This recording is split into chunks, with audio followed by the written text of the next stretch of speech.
Good morning students. Next theory જોઈએ આપણે હવે, જેનું નામ છે ન્યુક્લિયર વિખંડન એટલે શું સમજાવો. એટલે સૌથી પહેલાં ન્યુક્લિયર વિખંડન શું છે ને એ સમજવા માટે ચાર વૈજ્ઞાનિકોએ જે શોધ કરી અથવા જે પણ એમને મેળવ્યું એ આપણે પહેલાં જોવાનું છે, બરાબર. અને એ પ્રોસેસમાં જ છે. આજે બંને થિયરી જે ચલાવવાની છે એ થિયોરિટિકલ છે, બરાબર, મેથેમેટિકલ નથી. તો જો સૌથી પહેલાં વિખંડન એટલે ભાંગવું, બરાબર. તો જો પહેલા જે વૈજ્ઞાનિક છે 1932માં ચેડવિક નામ છે, એમને ન્યુટ્રોનની શોધ કરી. એટલે આપણે એમસીક્યુ માટે પણ કામ લાગે અને થિયરીમાં પહેલી લાઈન શું છે તો તમને ન્યુક્લિયર વિખંડન એટલે શું સમજાવ્યું 2 માર્ક્સમાં પૂછાય ને તો એમ સમજો કે આ વિખંડનની પ્રોસેસ સમજાવવા માટે ચાર વૈજ્ઞાનિકના કામ જ લખવાના છે, એટલે તમારો ક્વેશ્ચન પૂરો થઈ જાય. ચેડવિકે શું શોધ્યું? ન્યુટ્રોન શોધ્યો. પછી એના પછી ફર્મી નામના વૈજ્ઞાનિકે શું શોધ્યું? તો ન્યુટ્રોન વિદ્યુતભાર રહિત હોવાથી તે ન્યુક્લિયસમાં અંદર સુધી જઈ શકે છે. હવે જો ન્યુટ્રોન, પ્રોટોન ને ઇલેક્ટ્રોન, હવે તમને બધાને ખબર છે કે પ્રોટોન ધન વીજભાર ધરાવે, ઇલેક્ટ્રોન ઋણ વીજભાર ધરાવે, એટલે આ ન્યુક્લિયસ કહેવાય. ન્યુક્લિયસના ફરતે કોણ ફરે? ઇલેક્ટ્રોન ફરે, બરાબર. એટલે આ શું કહેવા માંગે છે? કોઈ પણ વસ્તુનું ઓબ્ઝર્વેશન કરવું હોય તો ન્યુટ્રોનને છેક કોને અંદર મોકલી શકાય? તો ઇલેક્ટ્રોન અને પ્રોટોન તો કેવા છે કે અપાકર્ષણ કે આકર્ષણ બળ અનુભવે, કારણ કે એ લોકોનો વીજભાર છે. જ્યારે ફર્મીએ શું જોયું કે ભાઈ ન્યુટ્રોનનો વિદ્યુતભાર નથી તો એ અંદર સુધી જઈ શકે છે, બરાબર. ત્રીજા વૈજ્ઞાનિક છે જેનું નામ છે હાન અને સ્ટ્રાસમેન. એમને શું કર્યું? તો યુરેનિયમના ન્યુક્લિયસ પર ન્યુટ્રોનનો મારો ચલાવ્યો. જો પ્રોસેસ પ્રમાણે જ આવે. ચેડવિકે ન્યુટ્રોન શોધ્યું, એ ન્યુટ્રોન પરથી ફર્મીએ શું કીધું કે ન્યુક્લિયસમાં અંદર જઈ શકે, અને હાન અને સ્ટ્રાસમેને અંદર મોકલી દીધા. કોના મોકલી દીધા? યુરેનિયમના ન્યુક્લિયસમાં. એમ સમજો કે યુરેનિયમનું ન્યુક્લિયસ છે, એના ઉપર ન્યુટ્રોનનો મારો ચલાવ્યો, બરાબર. ન્યુટ્રોનનો શું કર્યો? મારો ચલાવ્યો. તો એમને શું મળ્યું? તો તેમાંથી 56 Ba144 બેરિયમ મળ્યું એમને. યુરેનિયમના ન્યુક્લિયસ પર મારો ચલાવવાથી એમને શું મળ્યું? તો બેરિયમ મળ્યું, બરાબર. ચોથા વૈજ્ઞાનિક મિટનર અને ફિશ. એટલે મિટનર અને ફિશ નામના વૈજ્ઞાનિકે શું શોધ્યું કે યુરેનિયમના ન્યુક્લિયસ પર ન્યુટ્રોનનો મારો ચલાવવામાં આવે તો વિપુલ પ્રમાણમાં ઉર્જા ઉત્પન્ન થાય છે. એટલે આમને એમ કીધું કે મારો ચલાવો તો બેરિયમ ઉત્પન્ન થાય, પણ આ લોકો એવું કહે છે કે જેટલો મારો ચલાવો એટલી ઉર્જા ઉત્પન્ન થાય છે, અને આ પ્રોસેસને ન્યુક્લિયર વિખંડન કહે છે, બરાબર. એટલે ન્યુક્લિયર વિખંડન એટલે શું? તો તમારે શું કરવાનું? યુરેનિયમના ન્યુક્લિયસ પર ન્યુટ્રોનનો મારો ચલાય કરવાનો, તો ઉર્જા ઉત્પન્ન થયા રાખશે, અને આ પ્રોસેસને ન્યુક્લિયર વિખંડન કહે છે. જે આપણે બધા નાના હતા ત્યારે સમાજ વિદ્યામાં ભણતા હતા કે ભાઈ ન્યુક્લિયર ઉર્જા કેવી રીતે પેદા થાય, બસ આ એક જ પ્રકારની ન્યુક્લિયર ઉર્જા ઉત્પન્ન થાય છે, બરાબર. એટલે તમારે આ ક્વેશ્ચન 2 માર્ક્સમાં પૂછાય તો આ ચાર વૈજ્ઞાનિકે કરેલા કામ જ લખવાના છે. ઓકે, હવે આના પછીના ક્વેશ્ચનમાં અહીંથી જ આપણે આગળ વધીશું.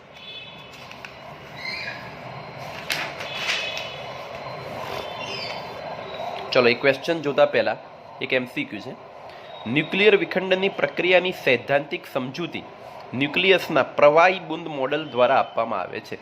નીટમાં એમસીક્યુ પૂછાય કે ભાઈ ન્યુક્લિયર વિખંડનની પ્રક્રિયાની સૈદ્ધાંતિક સમજૂતી ન્યુક્લિયસના કયા મોડેલ દ્વારા આપવામાં આવે છે? શું આવે? પ્રવાહી બુંદ મોડેલ દ્વારા. ચલો, આજનો બીજો ક્વેશ્ચન. ન્યુક્લિયર શૃંખલા પ્રક્રિયા એટલે શું? તેની સફળતાને આડે આવતી મુશ્કેલીઓ અને તેનું નિવારણ સમજાવો. હવે જો ન્યુક્લિયર શૃંખલા પ્રક્રિયા, શૃંખલા શબ્દ એટલે કે સતત, હારમાળામાં, બરાબર. એટલે હવે આપણે પહેલાં તો ન્યુક્લિયર શૃંખલા પ્રક્રિયા શું છે એ જોઈએ. હવે તમને આના પહેલાંના ક્વેશ્ચનમાં છેલ્લું શું હતું કે ભાઈ યુરેનિયમના ન્યુક્લિયસ પર ન્યુટ્રોનનો મારો ચલાવો તો ઉર્જા ઉત્પન્ન થાય, બરાબર. ચલો જોઈએ હવે શું લખ્યું છે.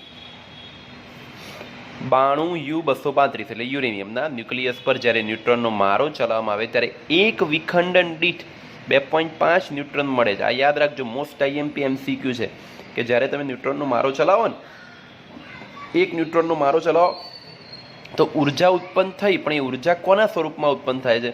તો એક ન્યુટ્રોનના વિખંડનથી 2.5 ન્યુટ્રોન પાછા મળે છે, એટલે ઉત્પન્ન થાય છે, બરાબર. એટલે શું કર્યું જોતા રહેજો. અહીં ઉત્પન્ન થયેલા ન્યુટ્રોનનો ઉપયોગ, હવે જો એકના નાખતા અઢી મળતા હોય તો આ અઢી ન્યુટ્રોન પાછા બીજાને વિખંડન કરવા કામ લાગે. એટલે જો અહીં ઉત્પન્ન થયેલા ન્યુટ્રોનનો ઉપયોગ બીજા યુરેનિયમના ન્યુક્લિયસનું વિખંડન કરવા વપરાય છે. એટલે વિચારતો રહો, ન્યુટ્રોન નાખતા રહો, ન્યુટ્રોન ઉત્પન્ન થયા રાખે, ન્યુટ્રોન નાખતા રહો, ન્યુટ્રોન ઉત્પન્ન થયા રાખે, એટલે આમ નામ વિખંડન થયા જ રાખે. તેથી બીજા વધારે ન્યુટ્રોન ઉત્પન્ન થાય છે. આ પ્રક્રિયાને હારમાળીને ન્યુક્લિયર શૃંખલા પ્રક્રિયા કહે છે. એટલે જે પહેલો પોઈન્ટ હતો ને કે ન્યુક્લિયર શૃંખલા પ્રક્રિયા કોને કહેવાય, એના કહેવાય. યુરેનિયમના ન્યુક્લિયસ પર ન્યુટ્રોનનો મારો ચલાવો, ન્યુટ્રોન ઉત્પન્ન થાય, પાછા એનો ઉપયોગ કરીને બીજા ન્યુક્લિયસ પર વિખંડન કરો, આમ પ્રોસેસ કરતા રહો તો મહત્તમ ઉર્જા ઉત્પન્ન થયા રાખે, જેને ન્યુક્લિયર શૃંખલા પ્રક્રિયા કહે છે. બરાબર. ચલો જોઈએ આગળ. જો આ પ્રક્રિયાને યોગ્ય રીતે નિયંત્રિત કરવામાં આવે, જો તમે કંટ્રોલ કરી શકો તો એ ન્યુક્લિયર રિએક્ટર બને કે જેમાંથી આપણે ઉર્જા ઉત્પન્ન કરીએ છીએ. અને જો તમે આ પ્રક્રિયા નિયંત્રિત ના કરો ને, કંટ્રોલમાં ના કરી શકો, કારણ કે આ બધું વસ્તુ રિસ્કી છે, તો એ ન્યુક્લિયર બોમ્બ બને. યાદ રાખજો. એટલે તમને ખબર હોવી જોઈએ કે ભાઈ ન્યુક્લિયર શૃંખલા પ્રક્રિયાને તમે કંટ્રોલ કરો તો રિએક્ટર બને, જે કામનું છે. પણ જો કંટ્રોલ ના કરો તો ન્યુક્લિયર બોમ્બ બને, જે કામનો નથી. ચલો હવે મુશ્કેલીઓ અને તેનું નિવારણ. પહેલાં મુશ્કેલીઓ જોઈ લઈએ, કયા કયા પ્રોબ્લેમ્સ આવે છે. બરાબર. ઉત્પન્ન થયેલા ન્યુટ્રોન ઘણા ઝડપી 2 મેગા ઇલેક્ટ્રોન વોલ્ટ જેટલી વધારે ઉર્જા ધરાવતા અને ઘણીવાર દ્રવ્યમાં છટકી જાય છે. એટલે આ બધા પ્રોબ્લેમ્સ કીધા, 3 પ્રોબ્લેમ કીધા જો તમે ધ્યાન આપ્યું હોય તો, કે ઘણા ઝડપી છે એક આ પ્રોબ્લેમ, આટલી ઉર્જા છે અને છટકી જાય છે. આનું સોલ્યુશન લાઈશ. ન્યુટ્રોનને છટકી જતા અટકાવવા માટે પરાવર્તક સપાટીઓ રાખવામાં આવે છે. હવે જો આ બધું પ્રોબ્લેમ્સનું સોલ્યુશન આવશે ને, એ આના પછીની થિયરી આપણે જ્યારે જોઈશું ને, ન્યુક્લિયર રિએક્ટરની જ વાત થઈ રહી છે. કારણ કે ન્યુક્લિયર બોમ્બ બનાવવાનું તો આપણે શીખવાય નહીં, એ યોગ્ય પણ નથી. પણ ન્યુક્લિયર રિએક્ટર કેવી રીતે કામ કરે છે એના માટેની પ્રોસેસ અહીંથી સ્ટાર્ટ થઈ ગઈ. છટકી ના જાય તો શું રાખવાનું? પરાવર્તક સપાટી. કોમન સેન્સ છે કે નીકળતા હોય વચ્ચે એક સપાટી આવી જાય તો અથડાઈને પાછું આવી જાય. એના પછીના પ્રોબ્લેમનું સોલ્યુશન, ન્યુટ્રોનને જો ધીમા પાડવા, જે ઘણા ઝડપી હતા, ધીમા પાડવા માટે મોડરેટર તરીકે સામાન્ય પાણી, ભારે પાણી, ગ્રેફાઇટ અને બેરેલિયમનો ઉપયોગ થાય છે. એટલે જો ન્યુટ્રોનને ધીમા પાડવા હોય તો 3-4 ઓપ્શન છે.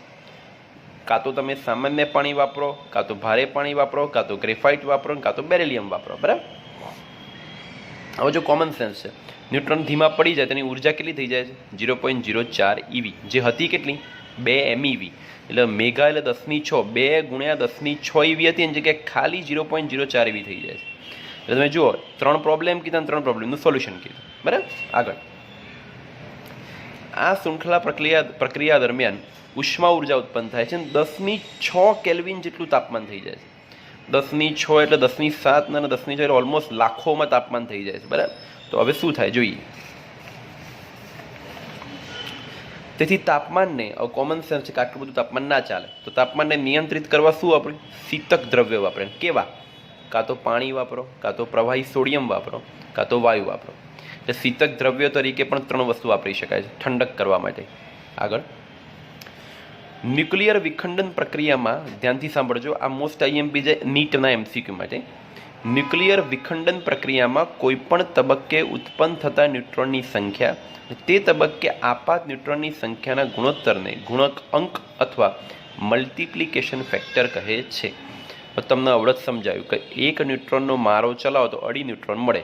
એટલે આ લોકોએ કેવું સૂત્ર બનાવ્યું? તો ઉત્પન્ન થયેલ ન્યુટ્રોનની સંખ્યા, એટલે ધારો કે મનમાં એવું રાખો કે 2.5 એટલે 2.5 ભાગ્યા તે તબક્કે આપાત ન્યુટ્રોનની સંખ્યા એટલે ભાગ્યા 1, એટલે 2.5 ભાગ્યા 1, એવું જે તમે કર્યું ને એને શું કહેવાય? Multiplication factor. એને કે નામ આપ્યું. શું નામ આપ્યું? કે. હવે એમને ઓપ્શન લઈ લીધા. જો કે બરાબર 1 થાય તો કોમન સેન્સ છે, આ બંને ગુણોત્તર સરખો થઈ ગયા, એટલે 1 ન્યુટ્રોનનો મારો ચલાવો ને 1 જ મળે પાછો, એને કે બરાબર 1 કહેવાય. ત્યારે રિએક્ટર ક્રિટિકલ સ્થિતિમાં છે. જો કે બરાબર 1 હોય ને તેને શું કહેવાય? ક્રિટિકલ. કે ગ્રેટર દેન 1 થાય ત્યારે રિએક્ટર સુપર ક્રિટિકલ. એટલે આવા સ્થિતિમાં વિસ્ફોટ થઈ શકે. કેમ? એટલે પેલું 1 મારો ચલાવો અને 3 નીકળે અને 4 ન્યુટ્રોન મળે, 5 જેટલા ન્યુટ્રોન વધારે એટલી ઉર્જા વધારે, એટલું તાપમાન વધારે, તો વિસ્ફોટ થવાની શક્યતા રહે. કે <1 તો રિએક્ટર સબ ક્રિટિકલ કહેવાય. એટલે આ દરમિયાન પ્રક્રિયા ધીમી પડીને અટકી જાય છે. એટલે તમારે કેવું છે, આ બધું રિસ્કી કામ છે. એટલે નહીં કહેતા ન્યુક્લિયર પાવર પ્લાન્ટ જ્યાં પણ હોય ને, બરાબર, જેમ આપણે કાકરાપારમાં છે, પછી મહારાષ્ટ્રમાં છે, તો એ જગ્યાએ આ બધું રિસ્કી કામ છે. એટલે ધ્યાનથી કામ કરવું પડે. તમે જુઓ, કે બરાબર 1 પણ ના ચાલે, કે <1 કે ગ્રેટર દેન 1 પણ ના ચાલે. કેમ? આ થઈ જાય તો ધીમું થઈ જાય, બંધ થઈ જાય, આ કરો તો ફાટી શકે, અને આ કરો તો ઠીકઠાક છે. એટલે મેન્ટેન કરવું પડે. એના પછીની થિયરીમાં જોઈશું. જો અહીં લખ્યું છે, કેનું નિયંત્રણ કરવા માટે ન્યુટ્રોનનું શોષણ કરી શકે તેવા બોરોન અને કેડમિયમના સળિયા વિખંડન દ્રવ્યમાં ભરેલા હોય છે. ફિલહાલ અહીં આટલું કહી દઉં છું કે ભાઈ કેનું નિયંત્રણ કેવી રીતે થાય છે નેક્સ્ટ થિયરીમાં જોઈશું. પણ નિયંત્રણ કરવું હોય શું કરવું પડે? ન્યુટ્રોનનું શોષણ કરી તેવા બોરોન અને કેડમિયમના સળિયા વિખંડન દ્રવ્યમાં રાખેલા હોય છે. આ સળિયા સ્વયં નિયંત્રિત હોય છે. કે ગ્રેટર દેન 1 થાય એટલે ન્યુટ્રોનની સંખ્યા વધી જાય તો વધુ શોષણ કરવા માટે સળિયા વિખંડન દ્રવ્યમાં અંદર જાય અને ઓછા થાય ત્યારે બહાર આવે. આ પાછલી 3 વસ્તુ તમને નેક્સ્ટ થિયરીમાં વધારે ક્લિયર થશે એટલે જરાય ચિંતા કરવી નહીં. પણ એટલું યાદ રાખજો કે કેને નિયંત્રણ કરવો જ પડે. એના માટે હું તમને ખાલી એટલું કંઈ પૂરું કરું છું કે ન્યુટ્રોનની સંખ્યા વધી જાય તેને ઓછી કરવી પડે, ઓછી થઈ જાય તો વધારવી પડે. વારે ઘડી એવું મેન્ટેન કરવું પડે ન્યુટ્રોનની સંખ્યા બેલેન્સ રહે વિખંડન પ્રક્રિયાની અંદર. અને એના માટે આ સળિયા વાપરવાના છે.